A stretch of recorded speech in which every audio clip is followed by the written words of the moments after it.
I'm Liane. I'm Liane. I'm Liane. Are you ready to ride the Are you ready to ride the frequency? To ride the frequency?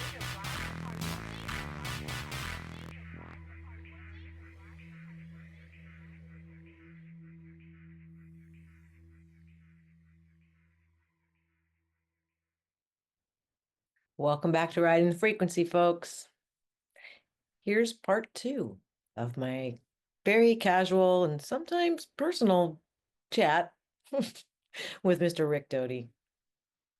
I want to The go with what you said on Gaia, that you hope that it's a beautiful thing that beautiful, yeah, a beautiful event where we have a revelation of something, and the extraterrestrials come in and say, "Yeah, okay, here we are. We, one particular species, we're the benevolent ones, and we're going to help you. And here we are." Something to that effect. That's what I hope.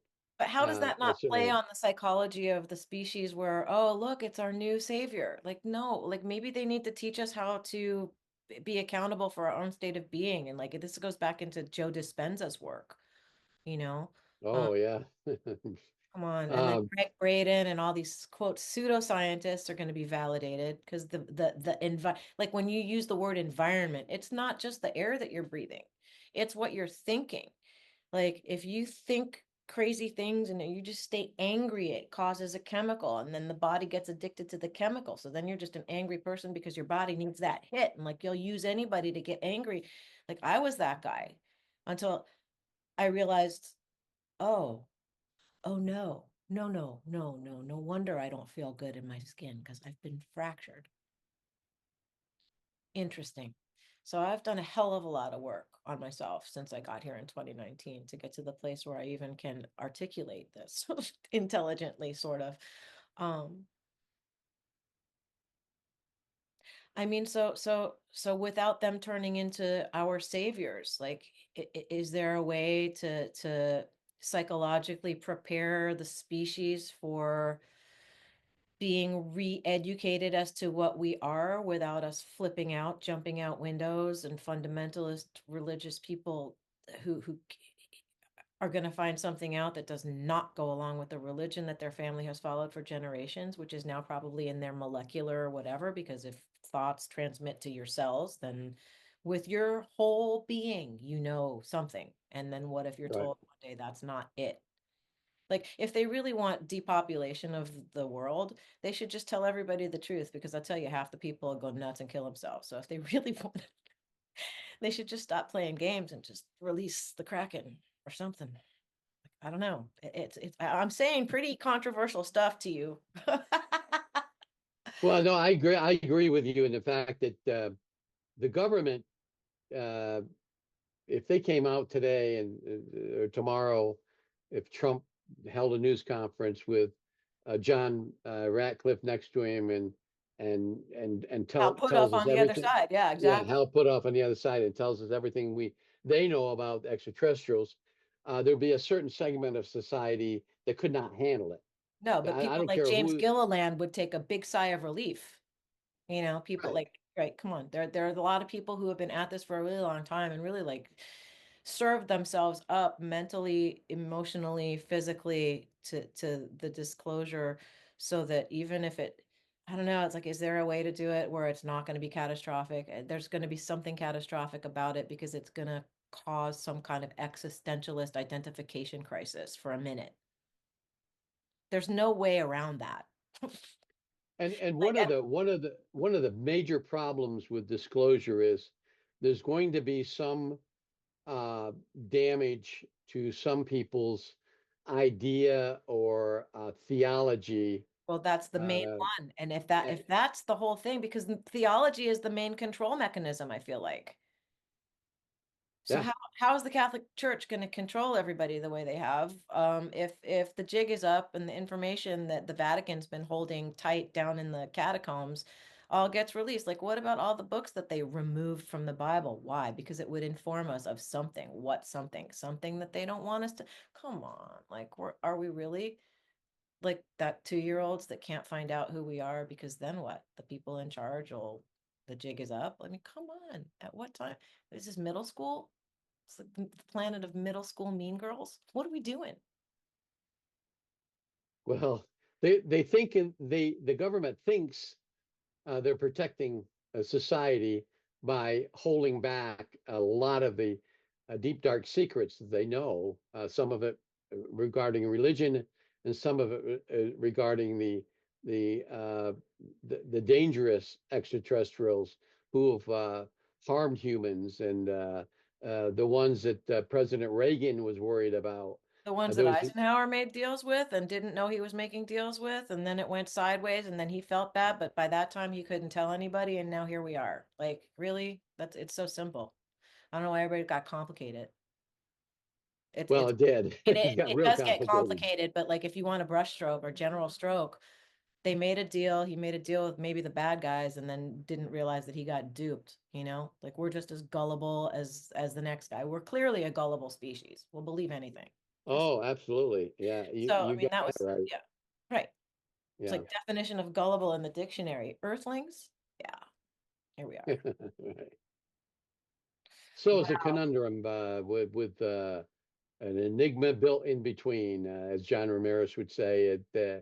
You know, damned if we do and damned if we don't. And it's the government's fault for holding it back from the 47 or whenever they want to go back to, because Right, as you because it was probably heard, happening way before 1947. I mean, oh think yeah, about 1500s, 1600s. People are talking in Old English about weird stuff. I mean, even in the Bible, it's where Eric von Däniken, like he got my attention way back in 2019. I was raised agnostic. I never set foot in a church unless I was curious.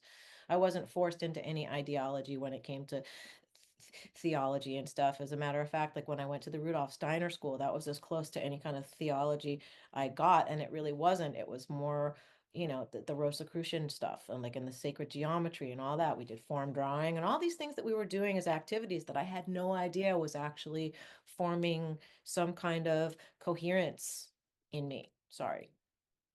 But like the holistic way of educating a child as opposed to like at the lycée français, that was like so soul crushing. It was very like 2 + 2 is 4, 4 + 4 is 8, and I just sat there just like a zombie. It was awful, and I'm glad my mom did what she needed to do to extract me from that because it was bad. I mean, if maybe that's the program I was in, le lycée français de New York, like as good as it is for highly intellectual people, that's not me, dude. I'm super bright, like brighter than most probably, but I'm not wired like that.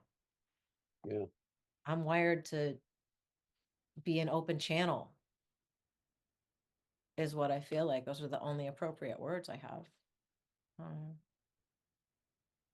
Anyway, I grew up a Catholic. I was an altar boy. My mother went to church uh, religiously.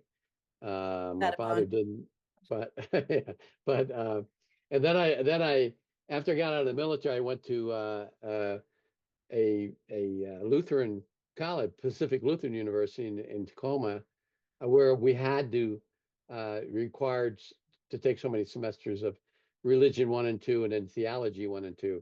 I was actually I really enjoyed theology because it's philosophy. It's basically just it's philosophy and religion, and there's so much in there that uh, opened my mind to other things, not necessarily religion, but other things that theology is connected to, and I thought that was fascinating. And but You've got an you know, open mind. I mean, you seem like somebody, even if you were taught so much stuff and then went out into the world and somebody offered you a different concept, you're not the kind of person, I don't feel like, that would reject it because it threatens something that you know. I feel like you would be willing to ruminate over things. Like you said, I mean, I pulled over going from the west side of the Kirtland to the east side in the parking lot and had to really think about what I was just told, you know? So there's the operative words. Think about what we're told as opposed to just blindly accepting something, conforming and being a good little Rick and doing what you're, right, right. I mean, There I were don't necessarily, times, you there had to were do that for your times, job, but yeah, exactly, exactly. And there were times where I was given an assignment And my own uh, personal belief was that it was a wrong thing to do. That's what I was But asking you at the beginning of this. Like, how much were you here's the sentence. I guess here's the better, more concise question is how conflicted were you over some of your assignments, being a good guy in general? many. That's There were, well, I would say there were a handful of things that I just didn't want to do. In fact, one particular assignment involved a disinformation campaign against a group of people, not a UFO group, but other people. And I went to my boss and I said, you know what, John, this isn't right. I mean, I don't want to go in there and do this. He said, you don't really have a choice. You it's got your an job. assignment to do. That's your job. And you're going to do it, and you're going to do it with conviction. That's what Johnny always used to say. You do it with conviction. And so I did. I did it. I Some felt pep bad. talk. What a wonderful pep talk. I felt bad about it. And I actually tried then to butter them up with something else so they could believe or think about something else. And I thought of it right there while I was giving them the lecture of things that they should believe in that I don't believe in myself. And so I felt then better that I at least gave them another opportunity of think of something else. And That's uh, nice vocabulary of you that you could have said, I defied them in the only way I knew how, and that would be to see if I could sway them and get their attention on, put their focus elsewhere, kind of yeah, like the absolutely, government does. You were it's using the their government technique does. back on them, I think. Is that what that's called? Right, right. And whether they wanted to think about it, but that's one thing. And then there's some other little things that what when I first started investigating the subject, I wasn't briefed into abductions. And we had military females who were two of them that came to our office and reported these strange occurrences. One, she came in, the other one, her commander brought her in and said she's either nuts or she has contact with aliens.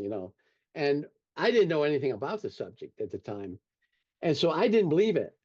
I thought they were crazy. But then I love to tell this story. The Myrna Hansen case, and you know about the Myrna Hansen case, right? I do. Part of the Paul Benowitz case, okay? Um, about a couple weeks into that, I had interviewed her twice. Uh, one with Alan Hynek present, and one without him present. One with another female, one of our female agents present. And I sent the report up to headquarters. And a few weeks later, these two DIA guys came down to our office, my office. Our security guy said, hey, you got two good DIA guys up here and want to talk to you. And I said, well, send them back. They're cleared. And I said, yeah, what can I do for you? He said, we're here about the Myrna Hansen case. I said, Myrna Hansen, okay, well, what do you want to know? He said, well, we're from that section and we need to talk to her. I said, what section are you with? He said, well, you obviously aren't briefed into it. I said, well, brief me into it. What are you talking about? He said, we're in the abduction area. I said, DIA has a Bureau of Abductions? He said, yeah. Well, that changed my mind immediately. And then I was briefed into it and I realized it's a real phenomenon. And I never believed in it before. And that changed my whole outlook on a lot of different things, I'm sure not it did. just abductions, but people who are experiencers or contactees. And I actually believe that all the time I spent with Linda Howell, I believe she is either. I actually believe she's an experiencer in a way, uh, because all that uh, stuff I had to do with Linda and convincing her of this and that and showing her the documents. But Linda and I, we had I was trying to recruit her for not just that time period in '83, but for about 4 years afterwards. I would meet with her. I would uh, take her out to dinner, not date wise, just take her out as a professional to talk with her. I traveled with her, but she was such a tough person to. she knew what I was after was recruiting her as a spy, and she didn't want to be that. Well, look, I mean, she was a journalist, so she's gonna Yep. pick up on that kind of stuff. It's not like you went and found a dairy farmer's daughter. You found somebody who's actively turning rocks over to find snakes. So Yes.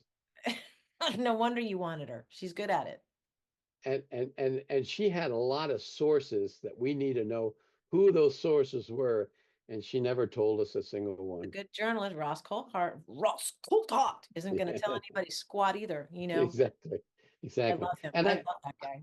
I still think Linda Howe is the best independent UFO researcher out there. No, bless her. And she's you know, none of us like this discussion. She's getting up there in age, you know. It's like Oh the yeah, she's generations that are coming up who have been so distracted by TikTok, you know, like all this information, they just sort of they're blasé. It's like, yeah, so they're aliens. Yeah, okay, whatever. Like they don't, but they, without the understanding of how much pain and suffering people have gone through, they're so distracted. They just don't get it. And they don't have the life experience to understand, like themselves having worked really hard for 4, 5, 6 decades and then still getting pushed back and being told you're crazy. And then, you know, murder threat. Like it's messed up, man. Like the people who, skate over to Mr. Jacob Barber and his crew. Like, who in their right mind puts another human being in medical jeopardy like that? And then, like, McCain and Burroughs, like, couldn't even get medical treatment because the secret was more important than this guy's health. Like, what? The value system, like the NHI must be horrified at how we treat one another. Like, I don't know if that's got to be top on their list. And then with the little matches we light, ripping holes in the fabric of times, like I'm sure our nuclear, like why would anybody want anybody participating? They would have to keep us sequestered here because we're dangerous to everybody else because we don't get it. But I think if we understood who we were in consciousness, it would. Have you ever seen an awareness go and murder another awareness? That's just ego stuff. Like, yeah. right, okay, Mhm. see what I'm saying? So, like, the Yes. Mhm. identification is wrong. Oh, I Like, agree. I we could be agree. right. So, like, our species needs to again, we're back to it's been injected and infected with lies by omission mostly. Um, and like I said, we're limping, but we think we're like marathon runners. We're not. We're limping. Like and don't like and if you don't know that you're limping and don't know that there's anything to correct, and then somebody says, "Hey, you know, I see something," they're the crazy one. 90% of conspiracy theorists are correct. You know, there's always that 10% of whack jobs, but you know, there's you know, Alex Jones. yeah, well, he's up there, but you know, and then some of the things he says are you got to look at it though, like just for a minute, even if you think he's nuts, like I'm all for taking information and at least considering it. You know, the fact that there's some weird prophecy that the Mars guy is going to be called Elon, who's to say that that's not accurate? You know, just because he's a jackass and says stuff in a certain way to upset people, that doesn't mean that the information isn't necessarily correct. It's just how he's presenting it, how it's Well, being yeah, that's true. Yeah. received. I don't know. I have to stop saying I don't know because I actually think I do know. Hopefully, I won't have a Black Hawk helicopter flying around my apartment. I think they'd be hard pressed to do that uh, in the middle of Manhattan. Can't do it. I'm safe. Well, Men in Black might pay a visit. That's okay. I've got a sewing machine. I can fix their baggy clothes. I've got nicer sunglasses. I've got Prada. They'll be sad, jealous of my sunglasses. I don't have a fedora though. Not really. Not a good one, sadly. All right. So, um, what else do I have in my notes? Some guy Yeah, accused me of being a journalist. I'm like the last thing from a journalist. Cycles, civilization and cycles. Um, Lyran wars. What if there were galactic wars? What if this is like a cycle? What if this is an extension of the galactic wars that were said to have happened? What if we are all based from like the Lyran system? What if there are blue skinned people or humanoids who are been around a lot longer? Like, what if this is a cycle thing? What if 25,000 years is up? And what if something that's supposedly the event that's about to happen has been calculated against all of the ancient information?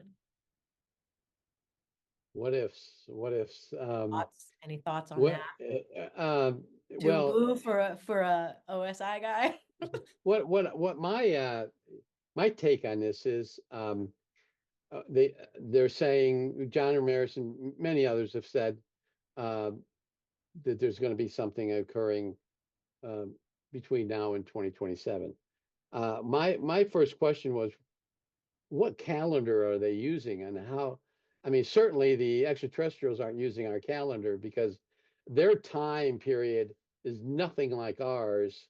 Um, in fact, there was a study done, uh, internal study, and there's classified information came out, but some of it's leaked out, of how they determine, and I think this is really interesting. Um, how did they? What's their perception of time? We know that what we had at EBA, we had one EBA, the guy that from the Roswell crash that lived from 47 to 52. Uh, and he had a handler, an Air Force captain, who lived up to about 90. And Linda Howe interviewed him several different times. So, anyways, um, time. Let's talk about time. I don't think it exists. I think it's vertical. I don't think it's linear. I think everything is right now. I think it goes to quantum reality and entanglement, and I think it's all happening right there's only now. I agree with that Cart totally. That's all I'm going to throw in there before you start talking, because I want to be Okay. able to say what I think before you say something. That way, if I'm doing my special thing and anticipating what you're about to say, like I did before about sound frequencies, like there's something to why do I know what you're about to say? Like, it's weird. Anyway, go ahead. Yes, time. If they have no concept of time, it could mean they experience reality as an ever present now. You just That's said it. it. See, there you go. Uh-huh. Without distinguishing between past, present, or future. This would make our structured measurement of time, seconds, hours, and years, feel completely artificial to them. And you said it. I mean, God, I don't even know how you knew I was going to say that, That's but twice now. I'm 2 for 2. you're two for two. Their reality may not be structured around time intervals, but rather on changes in state, like a series of experiences happening in succession without a measurable time factor involved. And that's similar to what you're saying, is Okay, so what they is only the know now. species? The species has a pathological need for there to be time. And I know it's about coordinates. It has to do with coordinates and understanding where to be when, like this time, space, time, longitude, latitude, points intersecting, curves and straight lines intersecting. Like, this is where I think geometry has something to do with this fabric. Like, Well, there's a there is a book found, in Switzerland, in a an old monastery that was around in the ninth, eighth, and ninth century, and this book, written by the monks, uh, related to their of sequence of performance, a sequence of duty, what their duties were, and they didn't follow a clock. They didn't have any kind of time. They were using the sun, hmm? only the sun, and the moon, because remember, the moon comes in different cycles, and on certain moon cycles they did certain things, and on certain, they knew exactly when the sun was at different certain intervals, and so they didn't use time at all, and they got along for centuries without time. The Tibetans did the same thing. Because I You feel go like they were living within the waveforms and not concentrating on what was collapsing. exactly, and what was occurring, like you said, now. yes, a minute ago, that's already over here. Well, and now Now it's gone is too. Now, now like is I now. say, Yeah, now that's gone. yeah, So that's exactly.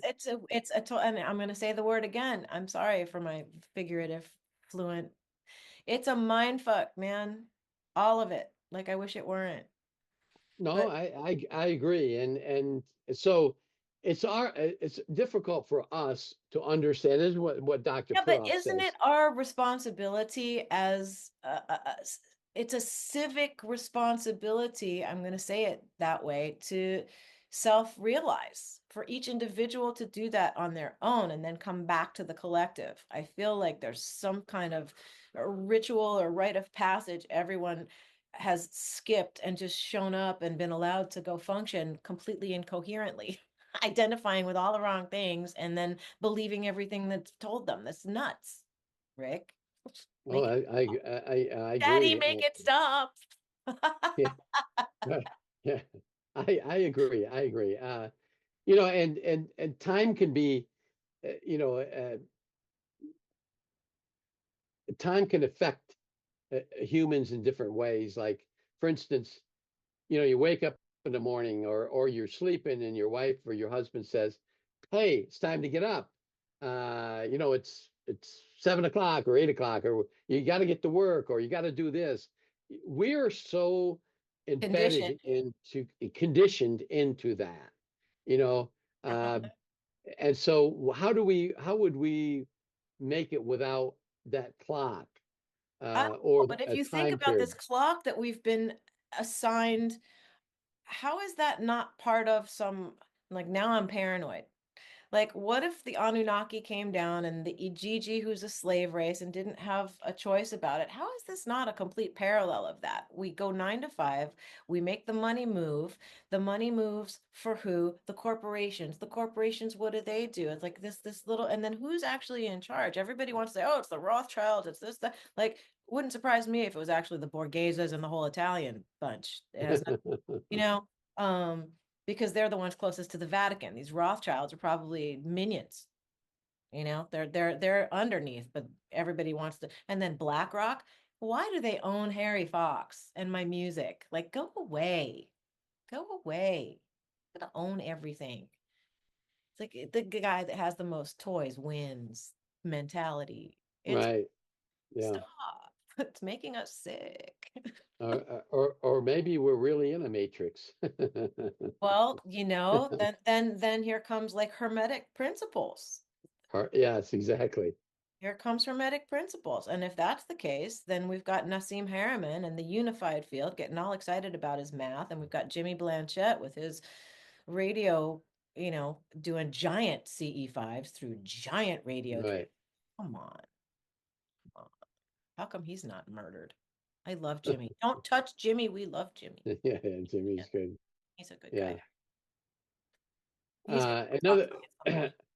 another thing I just recently, there was a guy a scientist. He used to work at the Institute for Advanced Studies with Hal. He's off on his own now. He's in Canada, but he brings up a very interesting point. He said CERN, in Switzerland, started these classified experiments 11 years ago. And ever since that happened, we're seeing these strange things occurring in the air, the orbs, the plasma balls. What did they open, They're opening a and what Stargate. It's like that movie and what Stargate. came out? Exactly, exactly. Well, Yeah, it's like exactly. Montauk experiment on steroids is what it is. Like from Very my understanding of that. It's like the one time I major failed in ice skating competition was at Farmingdale Rink. And Eric Hecker, the dude from Antarctica, he's like, oh, that makes sense. That's where all that Montauk stuff was happening. Like so, and he and Alan Steinfeld, we'll go back to this. I think you were abducted. I think you were a part of a program. I'm going, what? Go stop it. I'm just curious. Or maybe. no. I think the what you experienced, you could very well have been an abductee at one time. If you saw these strange things or creatures, um, you would have had to gotten it somewhere through an experience. And what was that experience? Was it an abductee that I don't abduction know, that but you just can't remember? I feel very close to, like, this is going to sound really weird. It's like I feel very protective of Sasquatch. Like, I don't know why, but like here, not here, like dimensional creatures, I feel very like protect. Like, what happens if 20, like 27 to 30, the event, like, what happens if we play District 9? I'm really concerned about speciesism, like to sound like a total hippie freak. Like, what we can't do, we're already District 9ing these things. Like, we either incinerate them or That's a good keep them point. locked up. Like, Yeah, how do you that's a avoid good that? point. How do you avoid District 9? Like, we're already doing it to people who cross the border. Like, what are we gonna do with actual aliens? Gitmo's full. Well, we have a facility out at the Area 51 to hold them, I guess. Okay, well, it's a special Gitmo for our friends. Unfortunately, yeah, it's special. It's a special. So talking about ice skating real quick. I played hockey. I played ice hockey. So the very first skates my daughter put on were ice hockey skates, Oh no. and my son too. And we skated. And I taught her to skate. Well, then when we switched to figure skates, she had problems, and her teacher who was Keep talking. I can hear you. I'll be right. I'll just okay, her teacher who was a skate instructor said to me, "You spoiled her," just yelling at me. Why did you teach her on? I said, "Well, because I thought maybe she could grow up to be a hockey player. There's female ice hockey players." So then she had to break her habit on hockey skates and went to figure skates. And all during from the early days of yeah. he's talking about she was spoiled because there are none of these. Yeah, exactly. So when And you ride up on your toe, you're gonna go face first you're in the gonna face first. You got to do sideways to stop. And I never had a pair of figure skates. I always had ice hockey skates. But anyways, just to get back on the subject, that was just a side. She learned. She taught herself, and she got up 5 o'clock in the morning, went to the rink, hour and a half. We paid thousands of dollars to a trainer, and you already know all about that. And sadly, and you know what pisses me off like the most? I love freestyle skating, but when I had to do my compulsory patch, oh might as well have just killed me. Hated it. I never owned a scribe, so I know what you're talking. Did you get your daughter a scribe? She had her yeah, own. yeah, yeah, I yeah, was yeah, yeah. always borrowing scribes from my next, like the horrible serpentine. That's where I got stuck in the serpentines. Hated it. Yeah, my Hated daughter it. did too. She hated that. She hated doing those. Sounds like I Um, get along with your daughter. yeah, and then of course now she hadn't been on skates in years, so Yeah, but she's you too don't busy forget. with. It's like a bike. You know what? Yeah, I know. Yeah, I know. I went to we got here in town. We got a arena, and I go down there and put on skates, and we used to have pickup games of hockey. We don't do that anymore because we're all too old. Uh, Most of the guys are my age, 70s, in their early 70s, and we have some guys even older than that. We have two professional hockey players that played for the New York Rangers, Rob and Benny. Well, years ago, many years ago, and they're 80s now. Oh. They moved from New York to a warmer climate here in New Mexico, and but they still get out there, and like you said, you don't forget. No, You it's don't it's forget muscle sense skating. memory. Like your muscles Yep. don't forget. Like even though your cells die and change every 7 years, they pass the memory on to the next generation. So you don't forget. You just get right back up. Like on a bike, on a horse, on skates, it's the same thing. My daughter, she's actually engaged to a fella named Jesse. His last name is Robitaille, so you already know where I'm going, Yeah. right? Yeah. So Right. they go Oh. skating every once in a while down at Staples. So they have fun. That's good. Oh. She's living a fun life right now. How old is she? She's 25. 25. And Jesse, I think, just turned 28. Um, and they've got a pug and a cat named Oliver. And they're just like a happy little family in Santa Monica. Um, thank God they were just south of the mandatory evacuation. So Oh yeah. that, and I was really glad for her to come here for a couple of days and get out of the bad air. Because even though I mean, there's just the air quality. It's going to be bad for a minute. My cousin's my cousin's son, my cousin lives in San Diego, but his son lived in the LA area. He's a California Highway Patrolman. He Oh, lost his house, I'm lost so sorry. Yeah, I lost a lot of everything. people, like my friend Dave Barham lost his house completely. Like he showed me before and after. My tax accountant, John Ronjay, gone. He just said, Tim, he called my soon to be ex-husband and said, Tim, I got the boys and my wife and we packed up a couple of boxes and we just left. And I think it's gone. My husband went to Pali High. He grew up there in Mm, Mandeville Canyon. So like his whole childhood has been turned into a dystopian reality. Um, yeah, oh, that's yeah, just a it's horrible. hard to watch from here too. I was like, so it was like when I was in LA watching the TV and the Twin Towers, knowing my mom had gotten on the subway, the number one, to go down to the Twin Towers and walk through Tower number one and go down and get a PATH train and go to Jersey. I called Wow. the roommate. I was like, "Where's Paulette?" He said, "Well, I don't know." I'm like, "What do you mean you don't?" Well, she what? So she gets across the river and the bus is late. And this is my mom. Curtain goes up at 8. Where are you? You were late. And looks at her and says, Lady, don't you know what happened? And she's like, Of course, what? I just came off and the Twin Towers just came down and she just looked at him.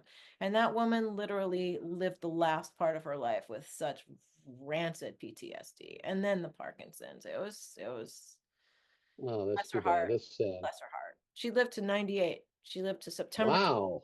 27th, 2022. She would have turned 99 on November 7th, and I feel like if I had understood better about frequencies and sound healing, maybe I don't think she'd still be here, but she might have hit 100 and I might have been able to help her out because I think Parkinson's is Yeah.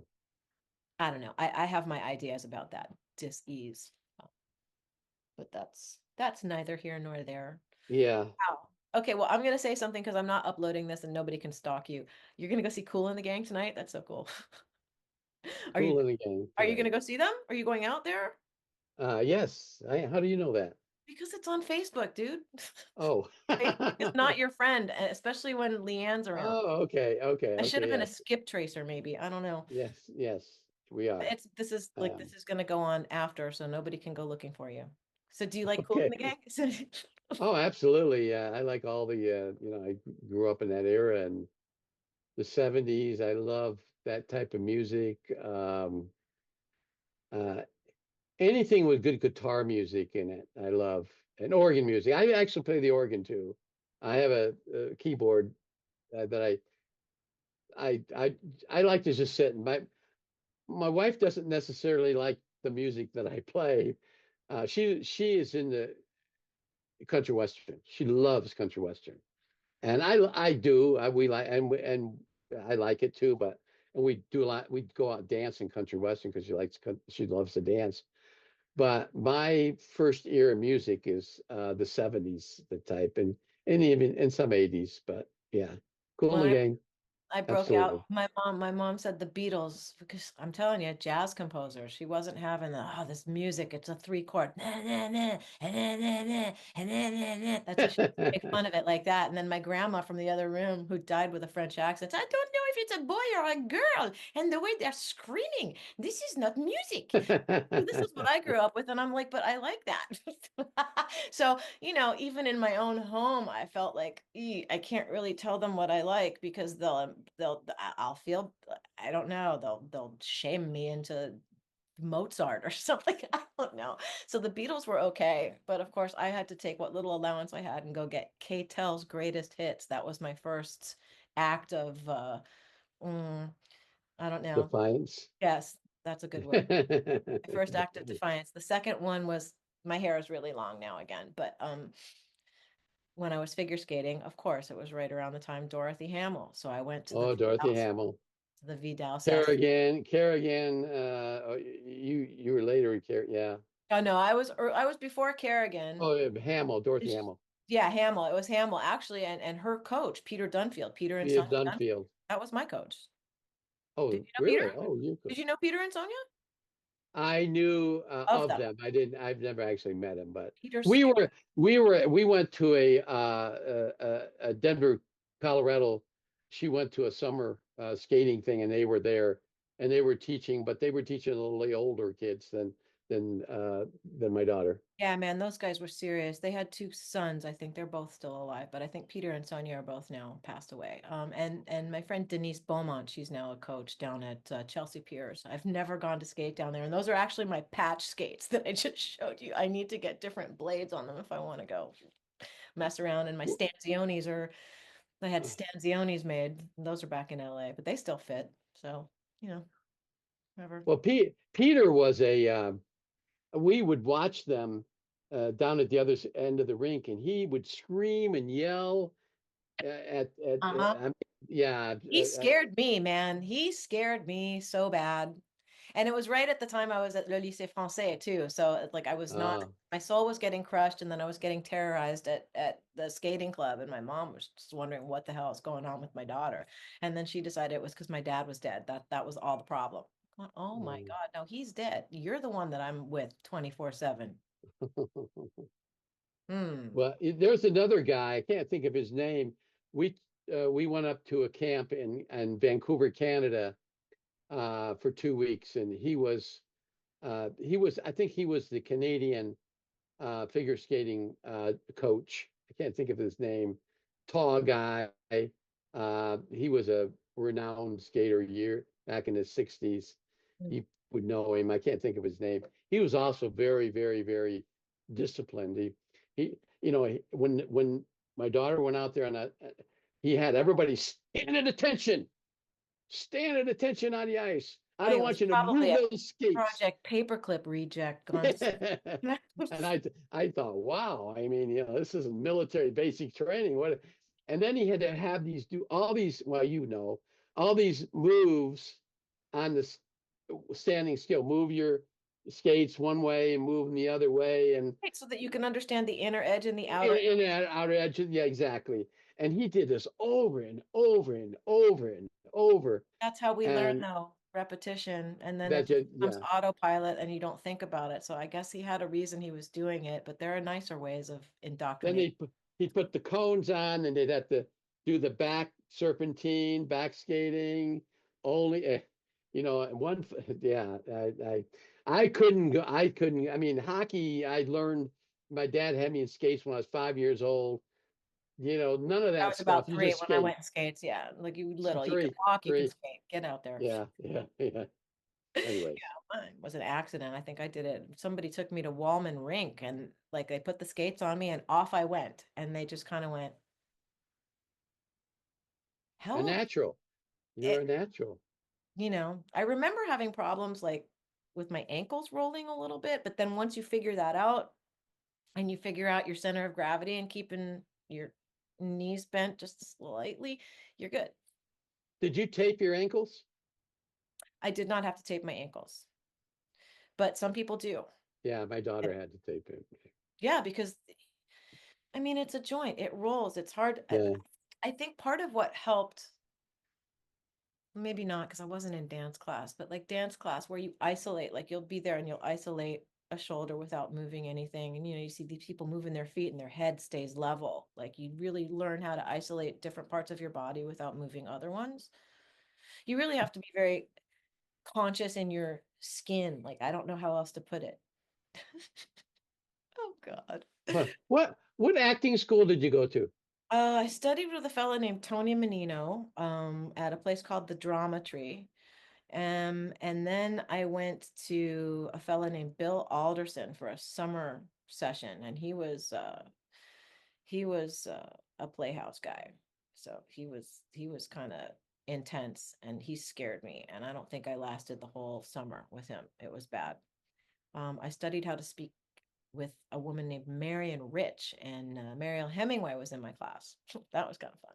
She used to make Oh. us say the alphabet a cork A G H G E F G H I. It was, and then the Juliet monologue.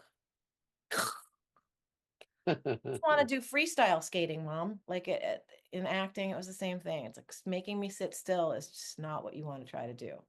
How did you psych yourself out to get into character? Oh, it's like slipping in and out. It's like shape shifting in an emotional, psychological way. Like maybe I don't know. If somebody were to say hybrids are walking among us and they have been so normalized into the system that you really can't tell, like I would offer up the idea that I might have more non-human tracers in me because of just the way I think is so not normal. I don't know what that is, man. I think that's why I asked you a long time ago. Are there any labs where they draw blood to see if I think that was one of my Yeah. earlier emails to you. Oh, you were so nice to me. And I was just writing you the craziest stuff because I was just trying to figure it out. And I was so, but Alex Collier, damn, you're wound up tighter than a drum. Can you take a breath? He used to tell me. Like, but once these things start dawning on you, it's the identification crisis I said that all of us have to have. You Yeah. know, mine was a little bit more mild. So slipping in and out of character, you decide where somebody's from, you decide what the family is like, you decide what their favorite color is. You can make up a character once you've read the script and make up certain idiosyncrasies about them and then think about them and then step into them. The But idea. you have to know the script first, and then they just can't give you a storyline and say, okay, because I've been on a number of sets. I've been advisors to, the X Files and some other movies, and I'm always fascinated by how the actress could get they come off camera and they're natural, and they go on camera and they're in that character. It just It's a amazes zone. me. It's like I would put it as a meditation parallel. You know, when you meditate and you just go into a space of nowhere and no thing. So when you're in that space, like if like walking meditations weren't a problem for me. Like sometimes in the morning, like this morning, the hawk decided to come scare the crap out of my bird. So instead of waking up gently and putting my Joe Dispenza on, I woke up to fucking birds flying everywhere.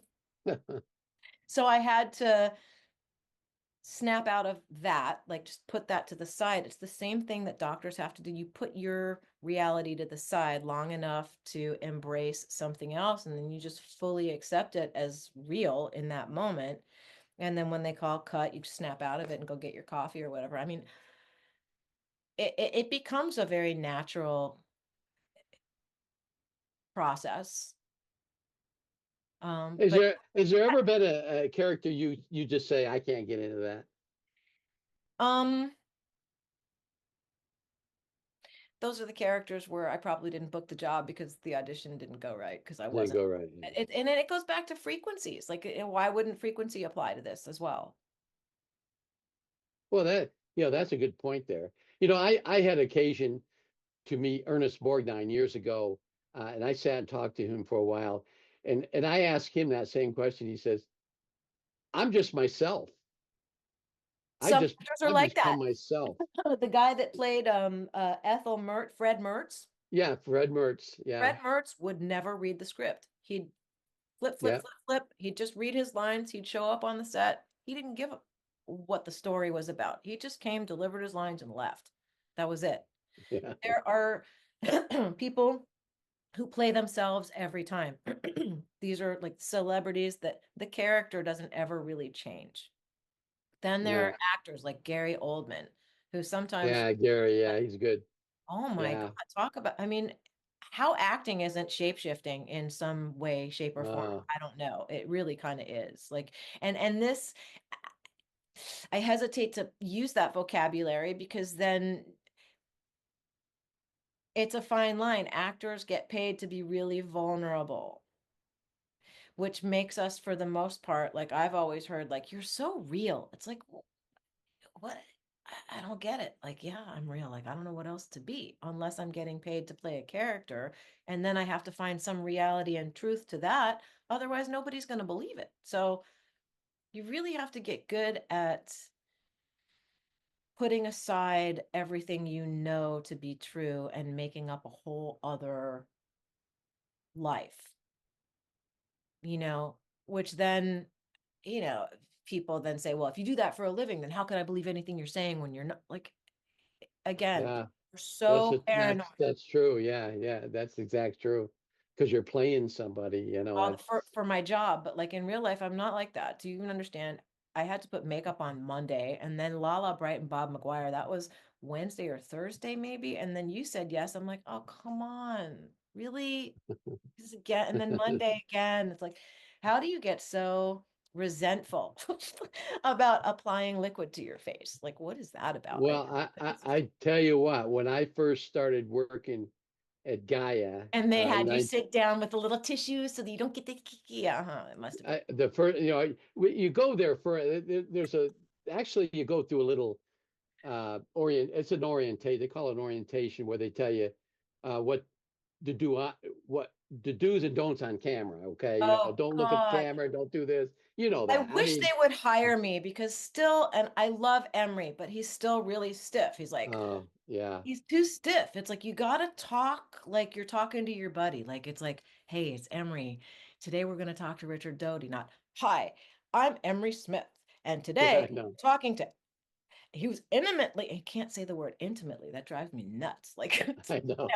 but You know Emery's how many retakes we have done yes, with him? We I did, and I hate to say this.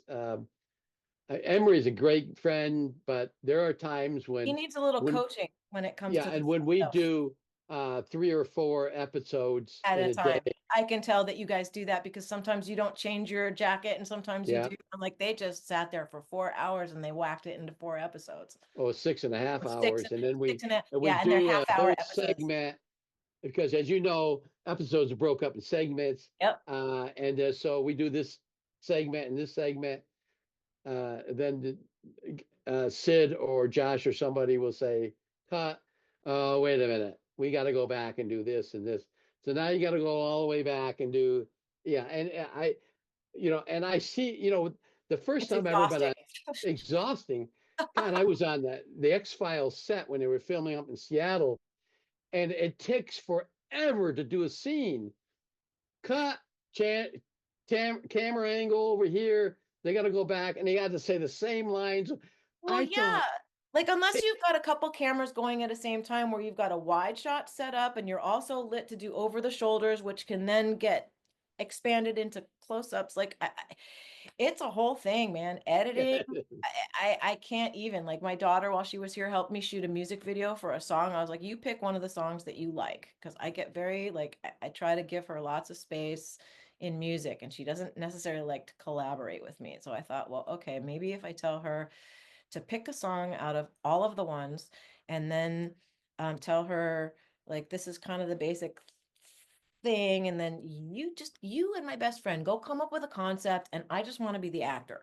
And then of course after it was all said and done I was like, oh, you know what, but this concept would look better if I so I went down and did some more shooting down in the boiler room.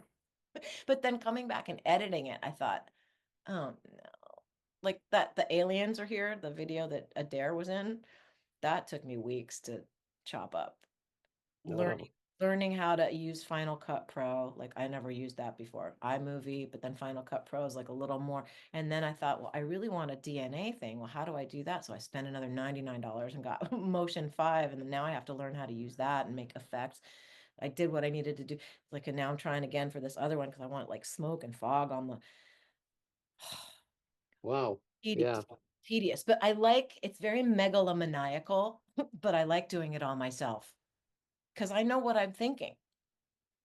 Sometimes it's words in translation, it gets lost, and then I don't Do you teach? Do you teach acting? Do you teach others? Or have know. you ever done that? Uh, only by modeling what I model in my daily life and whatever takeaways people have from hanging out with me. That's how I teach. Okay. I don't know what else to say. Like the best thing, I don't know. It was hard for me to sit in a classroom as a student. I don't know. I did used to teach art to second and third graders. Like the only thing I can tell you about that was I asked for kids who could hold their pencils, but also not old enough to get smart with me because I wasn't doing that. So I said second and third grade. Thank you. Yeah. Well, you're going to see. We filmed the movie out in Nevada. We just finished it. It's going to be it probably won't come out until next year. You know how Who was they the are director? behind. What director did you work with? A guy, a French guy, Oh, Pierre mhm. Mado, and uh, Lawrence, Terry Lawrence. Do you know Terry? I know that. Terry worked for Spielberg. This is kind of it's a science fiction take. We actually filmed right around Area 51. I originally had 12 minutes playing myself, Oh, but after they cut it all down, I only have 4 minutes. They cut out the best part though. I have no control over the editing, but freaking editors, man, uh, suck. I know, but it was fun doing it because I didn't have to play anybody but myself. Although there were a lot of things that I did, mannerisms that, the director didn't like. And, he told me beforehand, did you ever go to acting school? I said, no. I said, well, a little bit in GAIA and like 5 hours of do's and don'ts, but that's it. He said, I just want you to play yourself, but keep your hands down. I talk with my hands, and you're interrupting the camera, or you're hitting your microphone, or you're doing, you know. Yeah, you've got to So be the lavalier mics and all that stuff. Yeah. after the first Don't you look know into the camera. several days, don't look in the camera. Uh, and but I mean I'm smart enough to figure it all out, and it took some retakes and stuff, but I think I did a really good job. When the final cut hasn't come out yet, but he told me that they'd cut about 7 or 8 minutes out because they film 11 hours and they got to make it down to a 2 hour movie. And so I said, well, you didn't cut all the good things, did you? He said, well, maybe. Yeah, you have to see it first. Well, we're gonna go You know out. what you might be able to Uh, do? Like, I wish I had my outtakes from Baby It's You because there was a scene with Robert Downey Jr. where like somebody opens the bathroom door and we're in the bathroom making out and I've got my leg over his shoulder and we're like, what do you like? I would kill to see that. I would kill to see that scene right about now. Oh my God. but they cut it out. They cut it out. They cut it out. It was extraneous. They needed to get to Uh, Florida to the second part of the, yeah. So like you and I both are on that floor together. yeah. So, Never see the anyways. lip, but ask. I think at this point, I mean, that was shot in 1982. So the idea that that Oh, scene might be available somewhere, it's like slim and none. But yours is recent enough. You could ask yeah, if you sign off and promise you'll never show it to anybody to get the full scene just for your private yeah. collection. We're It'd going be to go out really in nice to see that. May, and I'm going to ask then. We'll see. We'll see what. But it was fun doing. And I was on set then almost the entire time, except for a couple of weeks. But uh, it was it was fun doing it, and it was they haven't named it yet. They had an original name for it, but That happens. uh, they have to go back and do some uh, um, Pickup shots. scene shoots, scenery. Shoot sceneries because we filmed it out. We had horrible weather. We had snow on us. We had it rain on us. We had the military come and ask us what we were doing because we were actually about a mile off the fence line of the Nellis Test and Training Range, and they came out twice. And of course, they talked to the people. They didn't talk to us, but I said the one day we were shooting was an evening. It was a summer late evening. It was like 9 o'clock. I knew these guys that came out. They were in Suburbans. I said, those guys are OSI counterintelligence officers, and the I know producer, my the people. one, he said, I said, I know who they are. He said, you want to go over and talk to them? I said, well, if I know them, I will. But they had their own people doing it. The security, and they had a lawyer on set and everything.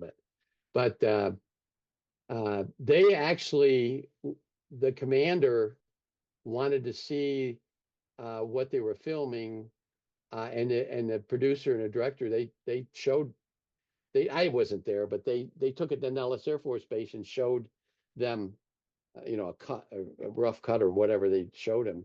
And there were certain things that they didn't want on there, because one scene we were doing, a helicopter came over, and they left it in.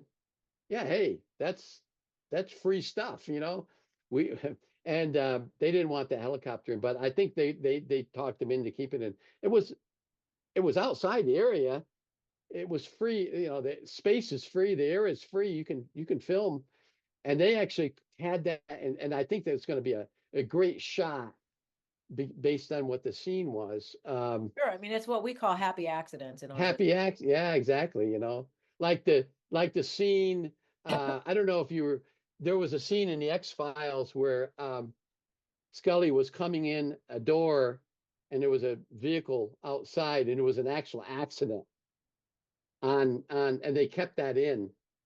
She turned around, and this car hit the rear end of the other car, and they kept that in. That, I think it was season 4, episode 8 or 9, was one of the ones I wrote, the MJ12. They were doing the MJ12 thing, but they left it in there, and which is quite ironic. I mean, Sometimes things just work. it just works out. Yeah. Just keep rolling, no matter what happens.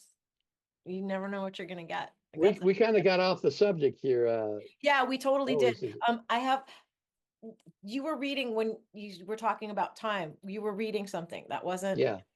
Was it something that you had written, or is it something that No, it's something that is no, I didn't. you don't I have wish to I tell me did. where? It's okay. It's okay. It came from a scientist who had I wanna make access sure. to some Make sure things. it's not some classified source that I'm gonna. Comes that It, helicopter. I won't go into the classified stuff. Okay, good. But this is also an important part of it. I'll read: biological and cognitive differences.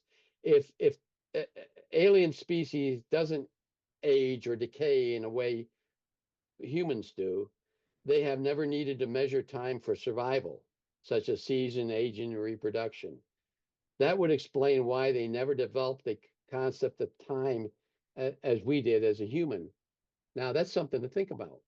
If they don't age, they don't need to know, 10 years from now, I'm going to get older, or my lifespan is 80 or 90, or whatever my lifespan is. I think that's a very interesting. Yeah, it's interesting, and it explains the rando nature of all of this, because if they have no quote time frame like we do, we're trying to measure things and when did this happen and there's no when for them except for right now. And if everything's right now, then their whole concept of how things work has nothing to do with ours. It's true. Information collision right there. What else? Keep reading. What else? Okay. On Earth, our time system is based on a planetary cycle, the rotation of Earth, orbit of the sun. If the aliens originate from a place where such cycles are irrelevant, like deep space or another dimension, our way of tracking time would be meaningless to them. And you think about that for a while. Learning human time as a construct. The fact that they have to be taught our time period, like weeks and mathematics, suggests that while they can intellectually grasp time, it's not something they instinctively experience. It would be like trying to explain color to someone who has never seen a color, or possible understand a conceptual nature of colors or of sound. We would have to teach them what our sound is, and we would have to understand their sound. Now, you think of all these things that they may have entirely different than us, but they have to learn. If they come here, they come in our dimension, if they're dimensional travelers or whatever, they have to understand what our time is. They have to look and deal with our time, which might be totally alien to them, but they have to understand it. Well, like time and then our environment. Like, what if they're methane based? What if they're silicon based? What if they're, let's talk about like that. Like we're carbon based, but that doesn't, and we've got what? We've got iron in our blood. They've got copper in theirs. Like it's not a match. Like, but then if you're not physically in the same physical frequency, like we're back to consciousness and the waves where we are on the same wavelength. There's a reason they say that too. They don't say you're on the same particle length. Well, true, You know? true. Oh, their science are different. And we actually know that one particular race of extraterrestrials that come here, they do have to breathe a bit of methane. They have to have a different environment. Well, And they should so just when go to the we cow pie on the I-5 and hang out there. right. But so they come here. Our planet is alien to them. If you want to believe Serpo, which I believe some of it's probably true, uh, maybe not all of it, but I think we did have an exchange program. Now So you're we go to psychic because another I was planet. thinking Serpo, so now you're psychic because that was in. You are good. You really, really, really are good in that. So we go to another planet. We send 12, whatever it is, 3 or 12 to another planet, Serpo. Now we get there and their time periods are entirely different, and our timepieces don't even work there. So now we have to learn their time system. And how does it affect our bodies? How does it affect our minds? How does it affect our thinking ability? Because we think in time. One of the things that we had to go through in intelligence operations course is we call it SEER training. Uh, if you're captured by the enemy, what they did to us is they put us in a hole. They covered a hole. There's no light in the hole. You got a canteen of water. You got a blanket. You got some sea rations with some food in it, and you got a pot over here to piss in, so to speak. You're in a dark environment. You have no time. You can't tell anything about time, or you can't see anything. Now, psychologically, it affects a lot of people. A lot of people can't get through that. They get washed out because they can't. But there's psychological things you can do to occupy your mind. And one of the things they teach you is sleep. If you can't see anything, just go to sleep. Nothing's going to affect you. You're in a hole. And what they do is when they bring you out after a period of time, they ask you, how long have you been down there? Well, there's no way of me knowing or us knowing how much time. And I thought I really thought, and just guessing really, I was down there about 30 hours. Well, I was down there for 43 hours, but it didn't, because I slept and wake up and, drink water, and I didn't panic. And you could hear other people in other places yelling and screaming. They went out and they took them out. But I just said, I'm going to make it through here because there's always a light at the end of the tunnel in training. One thing you learn in training is, regardless of what situation they put you in, there's an out. There's going to be an out over here. You're going to get out of this. And that's what my mentality was. That this isn't going to last forever. They're not going to let me die down here. So anyways, but that affects you because you get out and you start thinking about it. Wow, it really affects you psychologically because you always almost everything you do is related to time. You take that time away from you, just think of how you think and how you act if you can't judge time. My observation is that you've said the word think so many times. So it's basically we're back to concepts that are disturbing people, like getting entangled with the concept of anxiety. And the next thing you know, you're on Lexapro because you have not identified it as conceptual. And this goes back to what you're thinking is sending transmissions to your cells. And if your cells are picking up something that's not coherent, you're going to be anxious or depressed, all these things that people make money off of and give you pills for, when really all they need to do is redirect your thinking and give you a different practice that you do between your ears. And that goes back to hermetic principles. And then how is this not just some holographic projection that's mental exercise? Good point. Good point. Excellent. And I always value your emails in the past. I like them. You I have always get scared that I think people would just think I'm nuts and I'm just annoying and it goes into a black hole. But I'm always so grateful when no. I've been heard and seen. And I know I that's always ego, but I get you wouldn't believe how many emails I get. I would believe it. And 90% of them are valid emails. Some of them are hate emails, and I sort through them. And I even sometimes answer them if it's constructed, if the question is constructed in some way. But but I answer everything, it might take me time to do it, but I always answer every single email. And most of the people have questions about things that they've experienced, and they want me to think about it or ask But me that's almost questions weird though. about what How do they. you know about what they've experienced? It's subjective to them. Like I don't know how a third party and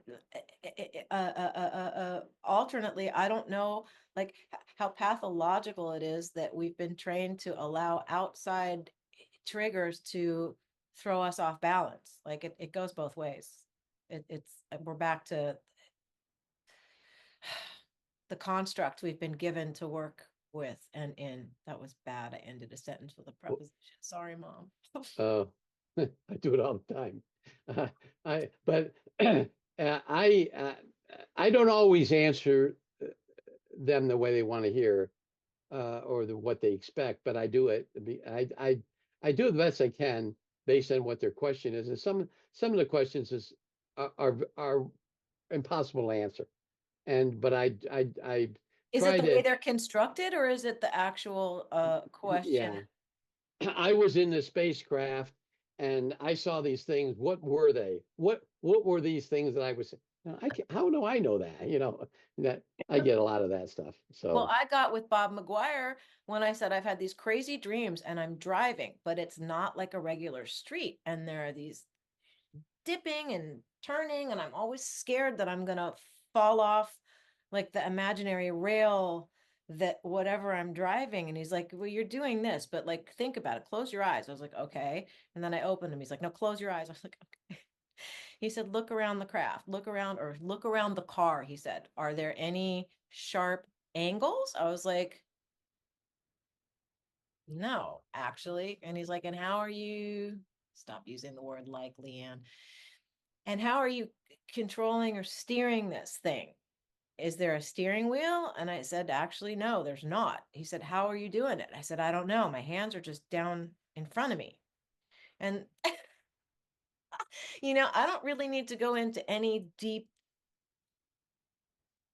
to get there. And I don't know if that has to do with being able to go in and out of roles or what, but I'm very loose and flexible up in there. Directable. well, you have a special place in your mind because of your music ability too. That we figured out. I didn't figure that out. Dr. Putoff and his scientists, the medical doctors figured that out. The neurologists figured it out when we were dealing with frequencies. One thing That about Jake Barber's a musician. That's one of the things he does on Yeah. his plays music. How many people in the program or in your special programs, like Emery, does Emery play music too? Or no? Does he have He plays it. He played the piano a long time ago. Yeah, he knows he can read music, and I think that's the uh, I think that's the key. You open your mind up. I'm not a doctor or a psychologist or a brain surgeon, but Kit Green talks a lot about uh, the use of certain segments of your brain uh, in listening to music, harmonics, sound, listening to sound, and visualizing what the sound is, where the sound is coming from. Actually, one of the trainings that remote viewers did back in the 70s was they would have to sit in this room and listen to music and try to figure out what each uh, sound was coming from, whether it was an oboe or a clarinet or a trumpet or a saxophone, and visualize that, and getting the sound connected to that. That apparently opens up certain parts of your brain. Now, when I went to the Ed Dames School of Remote Viewing, one of the first things we did in the class was Ed said, okay, close your eyes, clear your mind, think about how you got here this morning. The car, you drove in a car. Close your mind, think about that car, and think about everything in that car. What did you do when you first got in the car? Start visualizing everything.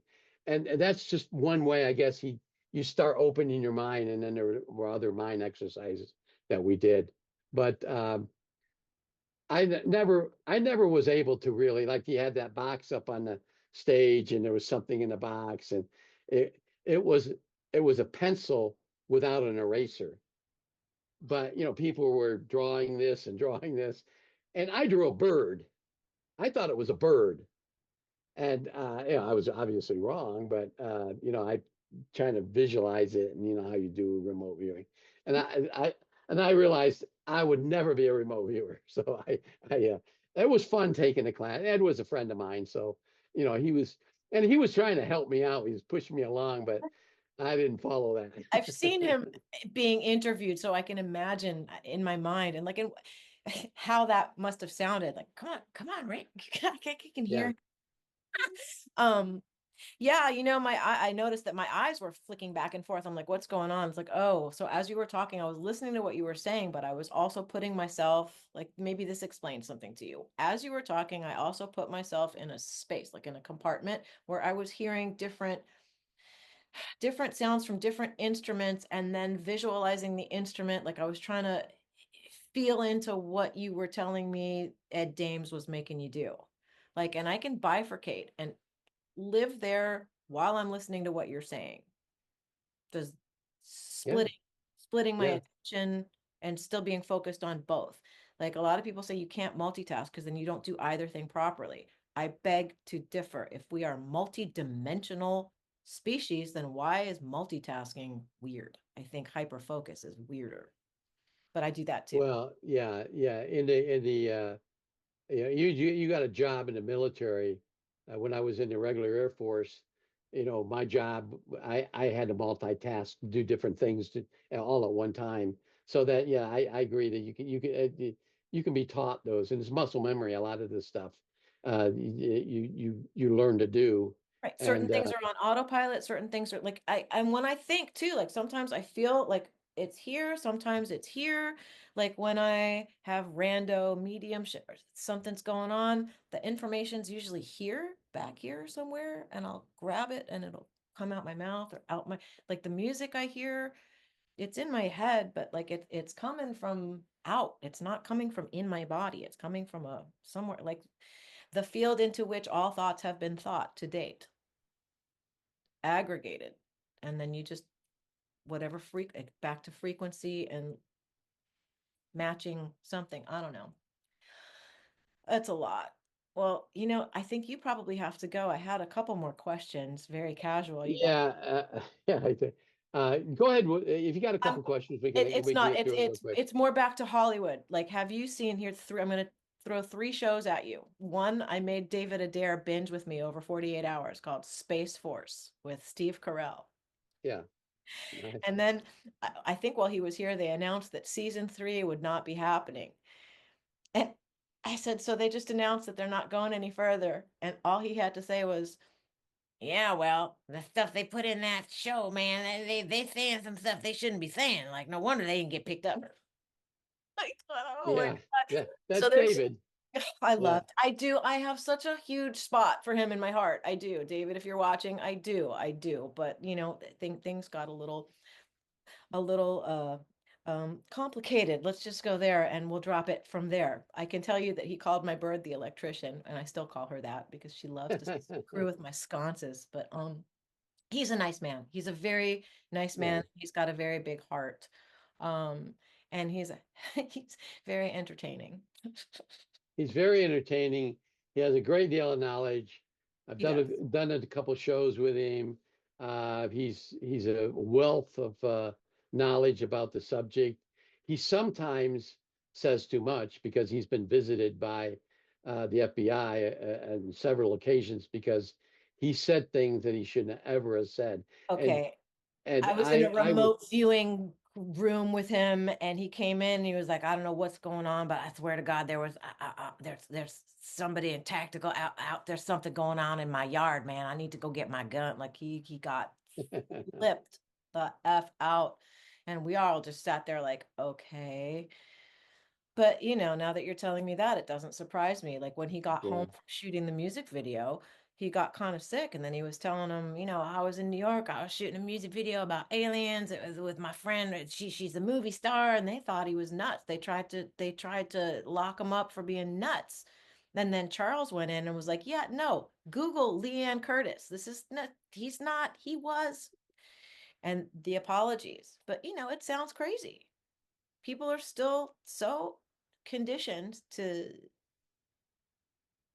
dismiss. It Yeah, makes them exactly. uncomfortable. Like the Yeah. other thing, the unknown needs to be our friend, not something we're afraid of. Like that really needs to change. Okay, so the other two shows I'm going to tell you, Resident Alien season 3, where they've got these non-human intelligence Yeah. locked up, then they lock up a mantis. It shapeshifts, and next thing you know, it eats.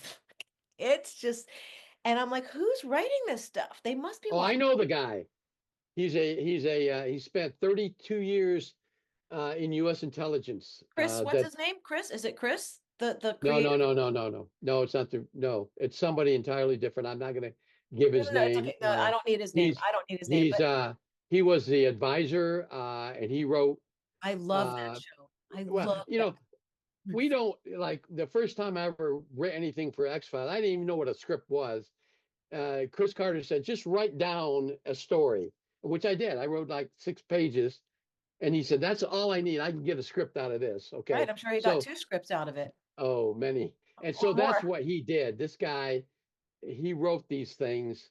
And I can guarantee you that a lot of that stuff is as close to being factual as possible. Oh, I'm sure. Like, David and I don't think we didn't discuss things like, all these stories you're telling me, I could turn you into a franchise TV series. Like, what are we doing? What do you like? I had big eyes to maybe try to explore that a little bit. You But know, when David's a little hard to control sometimes. I was going to say that So it wasn't, you already said it for me. yeah, I know. And I don't like to talk about people, when we stop recording, maybe I'll say a couple other things that I won't say. Well, if we were if we were in a room, just you and I could probably tell you things that In a you already skiff. know, or right in a skiff. If we were, someplace, I could tell you things. But obviously, this is going to go out in the air. So, Yeah, no, no, no. We'll stop recording in yeah, just a second. Okay, so the third show, who the hell are these 3 guys writing a show called For All Mankind? for all mankind. Come on, man. How is that not trying to prep the 3 people that are watching Apple TV for what's coming? Runaway civilizations. It wouldn't, the moon is hollow. Somebody's been living there. It was put there. We had crazy waves, then the moon, and then it calmed down. And like, there's so much stuff that they know that they're not telling us. Like, and I feel it Well, that you keep telling yeah. me you're so good. It's like, I'm telling you, like, I know in this lifetime, my name is Leanne Curtis and I'm in New York City. I know what I know. I don't know why I know it, but I know it's good intel. Looking for the helicopter. You could be getting it from The FBI is going to you show up at could my door. you could be subconsciously remote viewing, and that's there's a lady out there called, I'll just give you her first name, Nancy. Gutierrez. I uh know Nancy. okay, you already know her. Okay, well, you already know this then. I already know. she And when she she held up the squares, she said, pick a Yeah, square. I picked the right. aqua square. And I said, I feel scared. I feel like this is evil. I feel like then it was a nasty looking spider. I already, Wow, I already know. you're very impressive, Leanne. You're very, very, very impressive because um you know you're you have knowledge that other people don't have, and I don't know where you get it from, I'm a 10th except grade high school maybe. dropout. I'm a pothead. I like playing. I love smoking pot. Like I can't, I shouldn't say that out loud. Like, but, and that right there would probably make me not eligible for any program, but you know, That's probably good news for me. Well, I was lucky because when I got out of the Air Force, I went to college, and of course, I did some, you Things. know, I things did in some things. college that That's it. I had to quit before I applied, and they did drug tests on me to get into intelligence. But no, I know, you get so mellow when you smoke, and I haven't smoked in years, but and although it's legal here in New Mexico now, um, but I know people who have done better work in remote I, viewing when yeah. when they get mellow like that. Well, I'll tell you the thing that I was told or heard, I think it was Lori, was it Lori Williams, or maybe it was one of my classmates. You just had an orb move bit behind you. I know, I An have. orb.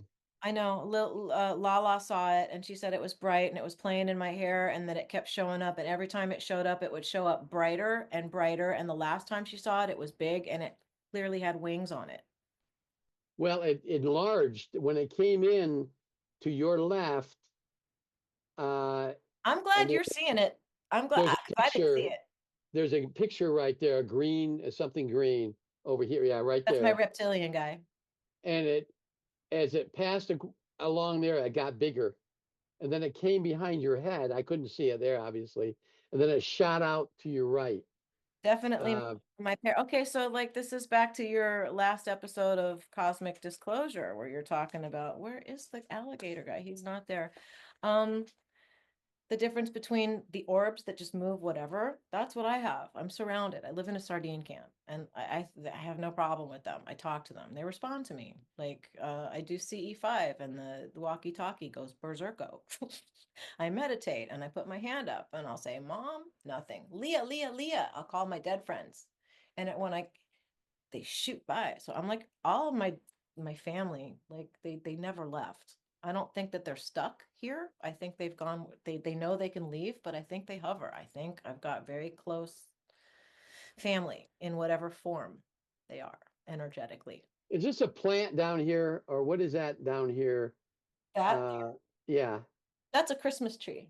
Oh, that's a Christmas That's a tree. little well, it's a Charlie Brown tree that I rescued. It's The like, lights aren't on it though, right? oh, there's no light on it. Oh, okay. Why I is didn't there? think so. Well, there's something that moved down there too earlier. Yeah. Right. Just above it, right near the tip. And then it moved between there and the light. I guess that's a light. You have a light on the table there, right there. Yeah, that lamp. The lamp. Yeah. So it's That kind of, was smaller, and I don't know where that went, but the other one, the bigger one that got bigger, went behind you. I sent it to your That's house. definitely an orb. That's definitely an orb.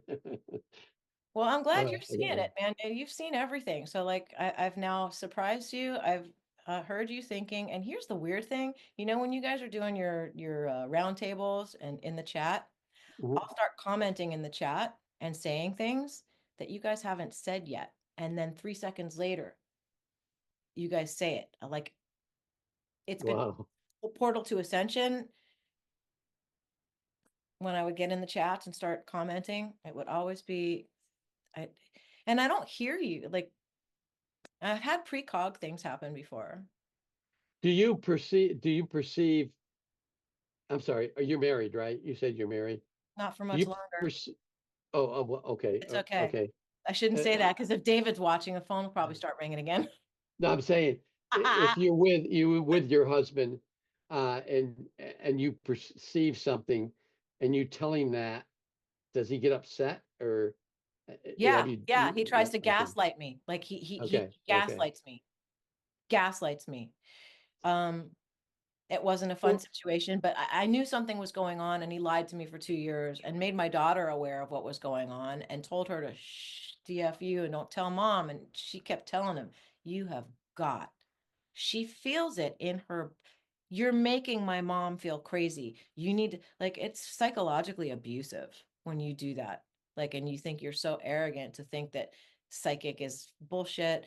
And when somebody says, I have this feeling, oh, it's your imagination. Like, that's not something that you do to an empath because making somebody who's strong suit feel crazy that their strong suit doesn't, that it's not okay. That is so not okay. That's what gets done to Well, abductees. It's not nice. It's really just abusive. what if you're with your best friend, you know, a girls' night out, and you're with your friend, and you perceiving, or you know what they want to do, and do you just ignore it, or do you say something, or Um, how do you handle that?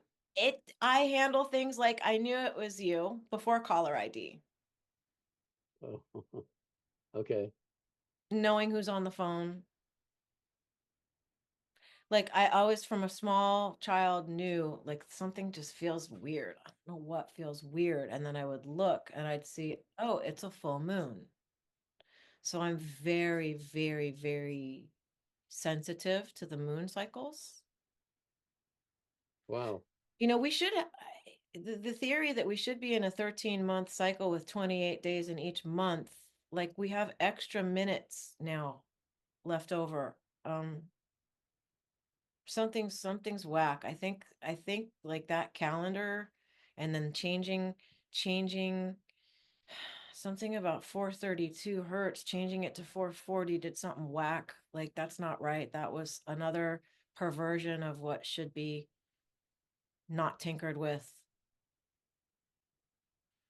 frequencies. Wow. Amazing. You're amazing, Liane. You are. Um, you're definitely a psyche.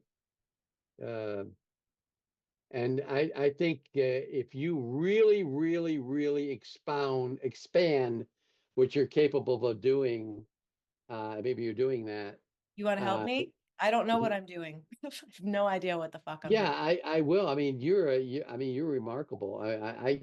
I want to help. Like I looking. want to help humanity. And if being a guinea pig publicly, not in some Right. I understand. right, Yeah. like if I can be on the, I hate saying white hat, but like I don't want to be used by the people who are putting humanity in jeopardy.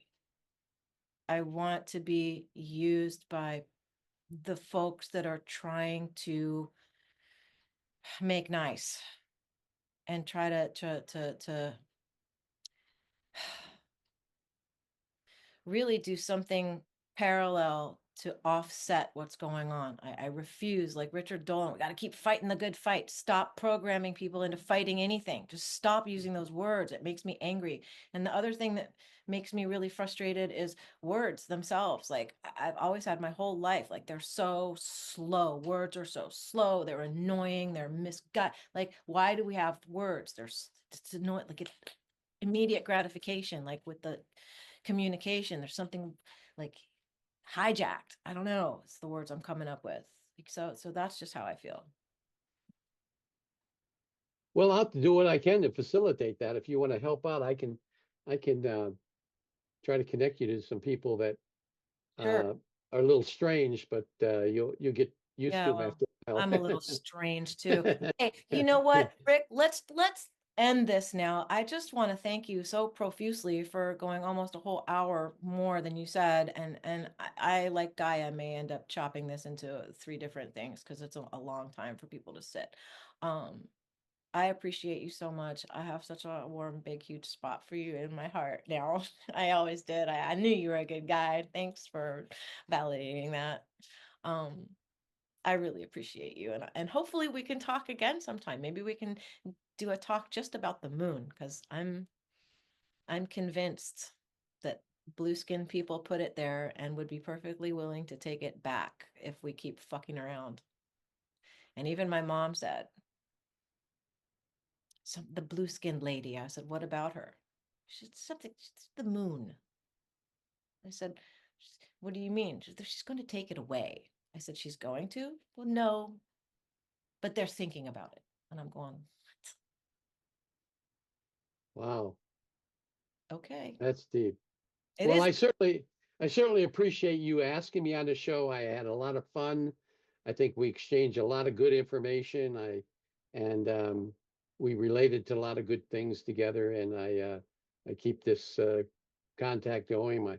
I always welcome new friends, and I certainly consider you a friend now. And Thank you. I'm we glad could to know we you too. and we can continue this on another date and a I would part love two. that. speak. And then part 2, it'll probably be part 7, the way we've just Part 7. Yeah. I Yeah. have to learn from Sid how to whack this up properly. All right. Well, I'm going to Okay. end the recording now, and Okay. you guys keep riding the frequency Okay. Good night. for joining. Okay, well, that was part 2. With any luck, Mr. Doty had fun, and we'll have him back again for another round. Look forward to seeing you guys next time. Please make sure to follow and like and hit that bell, as they all say, which I keep forgetting to say, but I didn't this time. All right. Till the next time, keep riding the frequency. And remember, you're the awareness. Are you ready? Are you ready? Are you ready? Frequency, frequency, frequency, frequency.